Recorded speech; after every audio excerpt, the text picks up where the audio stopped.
జర్నలిస్టుల అక్రిడేషన్ల కోసం ప్రభుత్వం తీసుకొచ్చిన 252 జీవోతోటి జర్నలిస్టులకు అన్యాయం జరుగుతుందని చెప్తున్నారు. దీనిపై మనతో మాట్లాడడానికి టీయూడబ్ల్యూజేహెచ్ కోశాధికారి యోగానంద్ గారు ఉన్నారు. అని చెప్పండి, 256 జీవోతోటి జర్నలిస్టులకు కానీ డెస్క్ జర్నలిస్టులకు కానీ ఎట్లాంటి అన్యాయం జరుగుతుంది? అంటే ఇప్పుడు రాష్ట్ర ప్రభుత్వం ఈ నెల 22వ తారీఖు తీసుకొచ్చినటువంటి జీవో ఏదైతుందో 252 జీవో, ఈ 252 జీవో ద్వారా ఫస్ట్ జరిగేటువంటిది 2 కార్డుల విధానాన్ని తీసుకొచ్చారు. ఫీల్డ్ జర్నలిస్టు, డెస్క్ జర్నలిస్ట్ అని చెప్పేసి. ఫీల్డ్ జర్నలిస్టులకేమో మీడియా అక్రిడేషన్ కార్డు అని చెప్పేసి, డెస్క్ జర్నలిస్టుల కోసం మీడియా కార్డు అనేటువంటి తీసుకొచ్చారు. ఇది జర్నలిస్ట్ యాక్ట్ ప్రకారం జర్నలిస్ట్ అంటే ఒకే జర్నలిస్ట్ ఉంటాడు. అది ఫోటో జర్నలిస్ట్ కావచ్చు, వీడియో జర్నలిస్ట్ కావచ్చు, మరే జర్నలిస్ట్ అయినప్పుడు కూడా జర్నలిస్టులందరినీ ఒకే రకంగా చూడాలన్నది మా టీయూడబ్ల్యూజేహెచ్ 143గా అభిప్రాయపడుతుంది. ఇదే విధానాన్ని రావడానికి గల కారణం ఏంటంటే 2014లో తెలంగాణ రాష్ట్రం ఏర్పడిన తర్వాత తెలంగాణ రాష్ట్రం కోసం పోరాడినటువంటి, తెలంగాణ రాష్ట్రం కోసం నిరంతరం శ్రమించినటువంటి జర్నలిస్టులు ఎవరైతే ఉన్నారో వాళ్ళందరికీ ఒక గుర్తింపుని ఇవ్వాలని చెప్పేసి నాడు తొలినాళ్ళలో ఏర్పడినటువంటి ప్రభుత్వం, తెలంగాణ రాష్ట్ర ప్రభుత్వం రామచంద్రమూర్తి గారి నాయకత్వంలో 60 మంది జర్నలిస్టులతోటి, దాంట్లో ప్రధానంగా ఇవాళ డెస్క్ జర్నలిస్టులని వేరు చేస్తున్నటువంటి మీడియా అకాడమీ చైర్మన్ ఎవరైతే ఉన్నారో శ్రీనివాసరెడ్డి, ఆ శ్రీనివాసరెడ్డి ఆ కమిటీలో సభ్యుడు, విరాహత్ అలీ ఆ కమిటీలో సభ్యుడు. ఈ వాళ్ళ విధానాల అనుగుణంగా వాళ్ళ సూచనల మేరకే 239 జీవో వచ్చింది.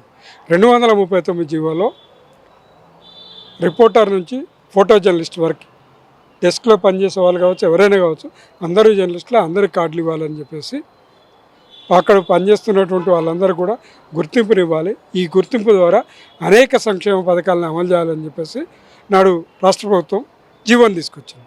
ఆ పథకాలన్నిటి కూడా కత్తెరబెడుతూ ఇవాళ నువ్వు జర్నలిస్టు మీడియా అక్రిడేషన్ కార్డుకే నిరాకరించేటువంటి వాడు రేపు సంక్షేమ పథకాలు అమలు చేస్తామనేటువంటి గ్యారంటీ. ఉమ్మడి రాష్ట్రంలోనే ఐడి కార్డు ఉంటే హెల్త్ పాలసీకి, ఇళ్ల స్థలాలకు, మరి అన్నిటికి కూడా అర్హత ఉన్నటువంటిప్పుడు ఇవాళ మీడియా అక్రిడేషన్ ఇవ్వటం వల్ల నీకు వచ్చిన నష్టం ఏందనేటువంటిది అర్థం కావట్లేదు. ఈ ప్రధానమైనటువంటిది 2 కార్డుల విధానం.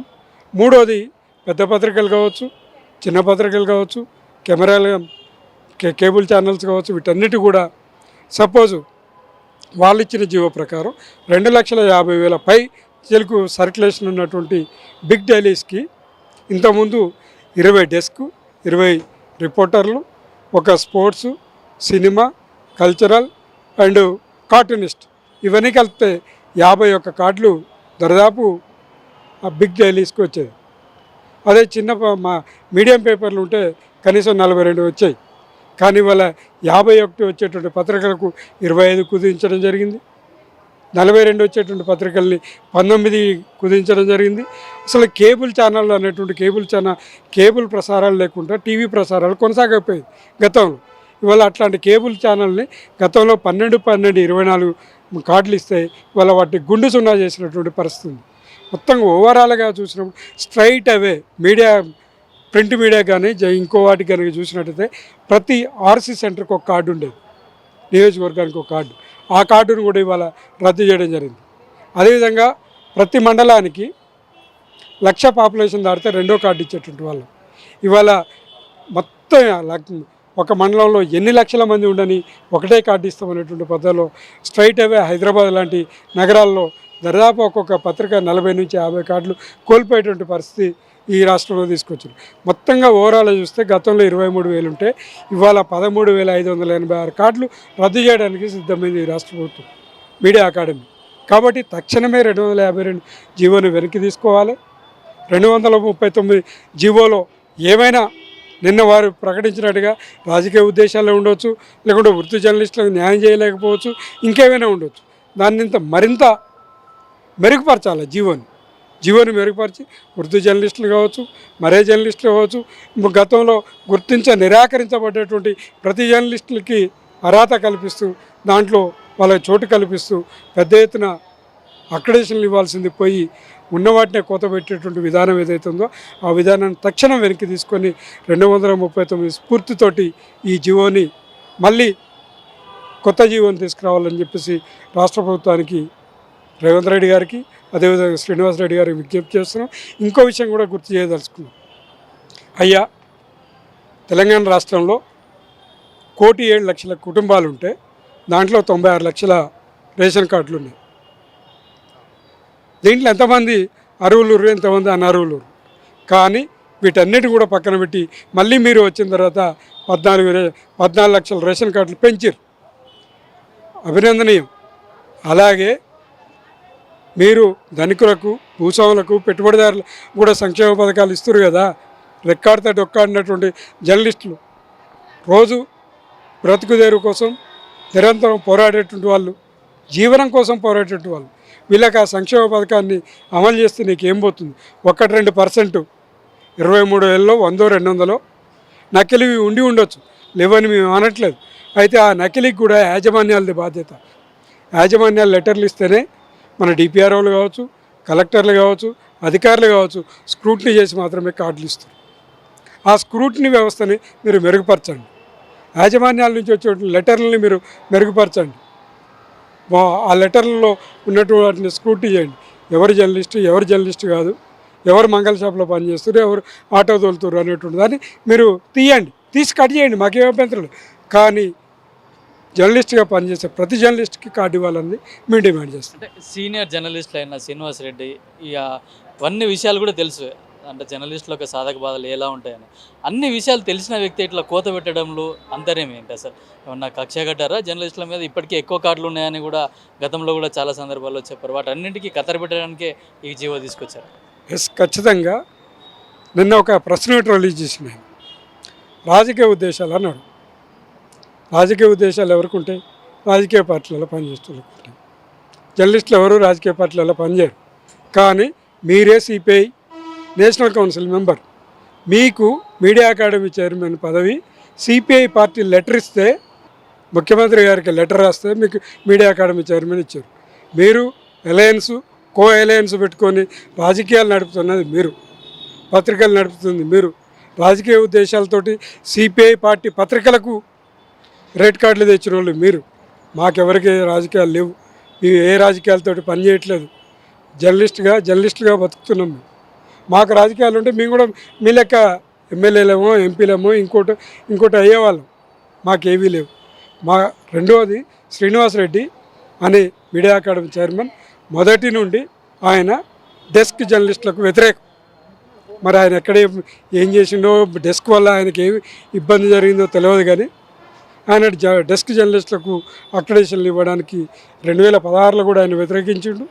ఇవాళ కూడా తన పంతం ఆ రోజు నెగ్గలేదు కాబట్టి, ఈరోజు తాను మీడియా అకాడమీ చైర్మన్గా ఉండు కాబట్టి తన పంతాన్ని నెగ్గించుకోవడం కోసం ప్రభుత్వాన్ని బదనాం చేయడం కోసం ఏమన్నా కంకణం కట్టుకుందాం సిపిఐ పార్టీ అన్నది అర్థం కావట్లేదు. కాబట్టి సిపిఐ పార్టీ నాయకులారా, మీరు కమ్యూనిస్ట్ పార్టీ నాయకులు, పేద ప్రజల పక్షాన పనిచేస్తారు, పేదల కోసం పనిచేస్తారు, పేదల సంక్షేమం కోసం పనిచేస్తారు. కానీ ఇక్కడ జర్నలిస్టులు కూడా అందరూ పేదోళ్ళే. పేదల కోసం వాళ్ళు పేదల కోసం వాళ్ళ రక్త మాంసాలని ఓడిచి రోజు పనిచేస్తారు. అలాంటి పేద వాళ్ళ కలం కార్మికుల పొట్టగొట్టడానికి మీ పార్టీ కంకణం కట్టుకుందా లేదా అన్నది మీరే తేల్చాలి. మీ పార్టీలో ఆయన సభ్యుడైన సంగతి అందరికీ తెలుసు. కాబట్టి ఆయన పట్ల మీరు ఎట్లా వ్యవహరిస్తారనేటుంది సిపిఐ పార్టీ కూడా నిర్ణయించుకోవాలని చెప్పేసి మేము కోరుతాను. కూనంనేని సాంబశివరావు గారు, మీరు ఆయన పట్ల మీ గురుదక్షిణ కింద మీరు లెటర్ ఇచ్చారు. మీరు కూడా గతంలో విశాలాంధ్రలో పనిచేశారు. ఆ రోజు మీరు రాజకీయ ఉద్దేశంతో మీరు విశాలాంధ్ర నుంచి ఎమ్మెల్యే దాకా పోయారు. కానీ అందరూ ఎమ్మెల్యేల స్థాయికి ఇంకా జర్నలిస్టులు రాలేదు. కాబట్టి జర్నలిస్టులు పొట్టగొట్టొద్దని చెప్పేసి కూనంనేని సాంబశివరావు గారికి, శ్రీనివాస్ రెడ్డి గారికి విజ్ఞప్తి చేస్తున్నా. అదేవిధంగా వీరి మాయలో పడి మీ ప్రభుత్వాన్ని పలచన చేసుకోకండి, మీ ప్రభుత్వాన్ని బదనాం చేసుకోకండి. రేవంత్ రెడ్డి గారు, శ్రీనివాస్ రెడ్డి గారు అంటే పొంగులేటి శ్రీనివాస్ రెడ్డి గారు సమాచార శాఖ మంత్రి, ఇకనైనా ఈ జీవోని సవరించి జర్నలిస్టులకు న్యాయం చేసే విధంగా మరో కొత్త జీవోని తీసుకురావాల్సిందిగా సవినీయంగా వారికి విజ్ఞప్తి చేస్తుంది. అంటే ఇప్పుడు సంక్షేమ పథకాల పేరు మీదనే కాంగ్రెస్ ప్రభుత్వం తెలంగాణలో అధికారంలోకి వచ్చింది. అదే సంక్షేమం కోరుతున్న జర్నలిస్టులకు కూడా సంక్షేమాన్ని కట్ చేసిన పరిస్థితి. ఎందుకంటే మొదటి నుంచి కూడా రేవంత్ రెడ్డి జర్నలిస్టులతోటే, మీడియాతోటే మేము అధికారంలోకి వచ్చినామని అంతకుముందు చెప్పిన వ్యక్తి, తర్వాత కూడా మీడియా పట్ల కూడా కొంచెం కక్ష పెంచుకున్నట్టుగా తెలుస్తుంది. అంటే రేవంత్ రెడ్డి గారు మీడియా పట్ల కక్ష పెంచుకురా లేదా అనేటువంటి దాన్ని మనం ఇక్కడ చర్చ కాదు.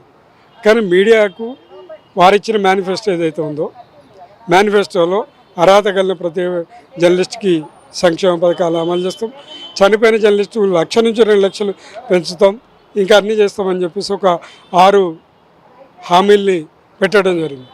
6 హామీలు అమలు చేయాలన్నా కూడా నువ్వు ఫస్ట్ గుర్తింపునివ్వాలి. ఆ గుర్తింపు ఇవ్వడానికే నిరాకరిస్తూ రేవంత్ రెడ్డిని, పొంగులేటి శ్రీనివాసరెడ్డిని మాయలోకి నెట్టింది మీడియా అకాడమీ చైర్మన్ శ్రీనివాసరెడ్డి. కాబట్టి మీడియా అకాడమీ చైర్మన్ శ్రీనివాసరెడ్డి పట్ల రేవంత్ రెడ్డి గారిని, పొంగులేటి శ్రీనివాసరెడ్డి గారిని కూడా అప్రమత్తతగా ఉండాలని కోరుతా ఉన్నాను. వారు మీకున్నటువంటి సమస్యలు ఏమైనా ఉంటే ఇప్పటికిప్పుడు వాటిని అమలు చేయలేకపోయినా కూడా భవిష్యత్తులో కొంత సమయం తీసుకొని అయినా కూడా ఫస్ట్ జర్నలిస్టులను గుర్తించండి.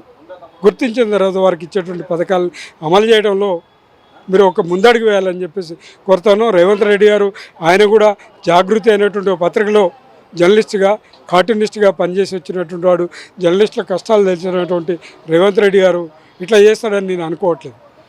దీని అంతటి కారణం మీడియా అకాడమీ చైర్మన్ శ్రీనివాసరెడ్డి.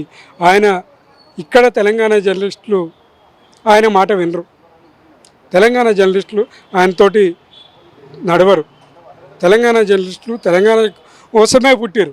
ఆయన సమైక్యాంధ్ర కోసం పుట్టినటువంటి శ్రీనివాసరెడ్డి తెలంగాణ జర్నలిస్టుల మీద కక్ష తీర్చుకోవడం కోసం ప్రభుత్వాన్ని పక్కదారి పట్టిస్తున్నారని చెప్పేసి నేను వ్యక్తిగతంగా అభిప్రాయపడుతున్నా. శ్రీనివాసరెడ్డి విధానాలతోటి కనుక మీరు ముందుకెళ్తే మీ ప్రభుత్వం పలచనవుతుంది, బదనం అవుతుంది, జర్నలిస్టులో మీరు పలచనవుతారని చెప్పేసి ఈ ప్రభుత్వాన్ని హెచ్చరించదలుచుకుని, ఈ ప్రభుత్వం కూడా ఆయన మాటలు వినకుండా మీరు అవసరమైతే జర్నలిస్టు సంఘాలన్నిటిని, అదే టీయూడబ్ల్యూజే కావచ్చు, ఇంకో టీడబ్ల్యూజేఎఫ్ కావచ్చు, మరి ఇక జర్నలిస్ట్ సంక్షేమ సంఘాలు లాంటి సంఘాలు చాలా రాష్ట్రంలో పనిచేస్తూ ఉన్నాయి. భావజాల పరంగా వివిధ రకాలుగా ఉన్నప్పటికీ కూడా జర్నలిస్టుల హక్కుల కోసం అందరూ కలిసి పనిచేస్తారనే ఒక ఆలోచన మాకుంది. కాబట్టి ఇమ్మీడియట్లీ రాష్ట్రంలో ఉన్నటువంటి అన్ని జర్నలిస్టు సంఘాలతోటి, సీనియర్ ఎడిటర్లతోటి, సీనియర్ జర్నలిస్టులతోటి ఓ మీటింగ్ ఏర్పాటు చేయండి. ఈ జీవోపై ఒక వర్క్షాప్ నిర్వహించండి. ఈ జీవోని తక్షణం వెనక్కి తీసుకోండి, కొత్త జీవోని తీసుకురావాలని చెప్పేసి డిమాండ్ చేయండి. అయితే జర్నలిస్టులకు అన్యాయం చేస్తున్న 252 జీవోను వెంటనే ఉపసంహరించుకొని దాంట్లో మార్పులు కూడా చేయాలని చెప్తున్నారు. అట్లాగే ఈ జీవోతోటి కూడా డెస్క్ జర్నలిస్టులు, వర్కింగ్ జర్నలిస్టులు అంటే వేరు కాకుండా ఒకటే విధానం, ఒకటే కార్డు ఇవ్వాలని చెప్పేసి కూడా జర్నలిస్టు నాయకులు చెప్తున్నారు. కెమెరామెన్ శశితో కిరణ్ కుమార్, పల్లె టీవీ, హైదరాబాద్.